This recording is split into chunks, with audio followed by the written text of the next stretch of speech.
భారతదేశ వ్యాప్తంగా గతంలో ఓడిపోయిన వాళ్ళు, గతంలో భూ కబ్జాలు చేయటం, అవినీతికి పాల్పడటం, వందలాది వేలాది కోట్ల రూపాయలు సంపాదించడం, అనేక అక్రమాలని చేయటం, వీటిలో సిద్ధహస్తులుగా ఉన్నవారు వారు ఈనాడు ఒక రక్షణ కవచంగా అధికార పార్టీ దగ్గరికి చేరాలని ప్రయత్నిస్తున్నారు. ఇలా చేయటం వలన నేడున్న అధికార పార్టీలకి వారందరూ చేరటం వలన అది బలం కాదు, అది బలహీనతగా మారుతుంది. ప్రజలు అసహించుకునే అవకాశం ఏర్పడుతుంది. ప్రజలు తిరస్కరించిన వ్యక్తుల్ని, ప్రజల చేత తిరస్కరించబడిన వ్యక్తులు తిరిగి ప్రజల చేత ఎన్నుకోబడిన ప్రభుత్వంలో భాగస్వాములు కావటం అనేది చరిత్ర క్షమించదు.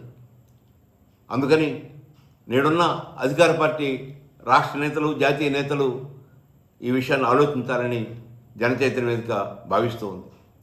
ఇది ఒక రక్షణ కవచంగా మారకూడదని కోరుకుంటున్నాం.